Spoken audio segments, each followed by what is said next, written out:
যে কোনো মূল্যে আপনাকে সালাত আদায় করতে হবে, ফরজ সালাত যে কোনো মূল্যে। অজু করে সালাত আদায় করতে হয়, পানি নেই, তায়াম্মুম করে সালাত আদায় করতে হবে, মাটি নেই, অজু তায়াম্মুম ছাড়াই সালাত আদায় করতে হবে। কেবলার দিকে মুখ করে সালাত আদায় করতে হয়, কেবলা বোঝা যায় না, এমনিতেই পড়বেন। দাঁড়িয়ে থেকে সালাত আদায় করায়, দাঁড়িয়ে থাকা যায় না, বসে থেকে পড়েন, বসে থাকা যায় না, শুয়ে থেকে পড়েন। পরিষ্কার কাপড় পরে সালাত আদায় করতে হয়, পরিষ্কার কাপড় নেই, যে কাপড়ে পেশাব পায়খানা লেগে আছে সেই কাপড় পরেই পড়েন। পরিষ্কার অপরিষ্কার কোনো কাপড়ই নেই, উলঙ্গ হয়ে আছেন, কাপড়ই নাই, সালাতের টাইম হয়ে গেছে, উলঙ্গ অবস্থাতেই সালাত আদায় করতে হবে, করতেই হবে। সালাত এমন একটি ইবাদত যার সাথে কোনো আপোষ নেই। মানুষের কোনো সমস্যা বুঝে না, হজ বুঝে, হজ সমস্যা বুঝে। আচ্ছা, এবছর হজ করতে যেতে পারছি না, সামনে বার যাবো, ঠিক আছে যান।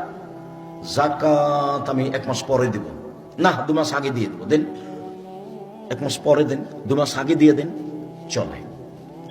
রামাজানের মাসের সিয়াম, রোজা, তো আমার শরীরটা কেমন কেমন লাগছে, রামাজান মাস, ঠিক আছে পরে করেন। কথা বুঝাতে পারিনি মনে হয়। তার মানে ওগুলো ফরজ বিধান, কিন্তু আপোষ চলে। সালাত আপনি বলেন যে 2 দিন পরে পড়বো, একেবারেই ব্যতিক্রম ইবাদত, একেবারেই ব্যতিক্রম। মানুষের কোন সমস্যা বুঝে না যে ইবাদত, তার নাম হলো সালাত। সম্মানিত দিনী ভাই বোন, যে কোনো মূল্যে সালাত আদায় করতে হবে। রাতের সালাত প্রত্যেকটা মানুষের প্রয়োজন আছে কিছু। ওয়াস্তাইনু বিস-সাবরি ওয়াস-সালাহ, সালাত আদায় করে ধৈর্যের সাথে সেটা চাও। অসুখ বিসুখ তা আল্লাহ শেফা দাও, তাহলে তোমার প্রয়োজন আছে, তাহলে হ্যাঁ প্রয়োজন তো আছে। ছেলে মেয়ে তুমি ছোট করবা কেন?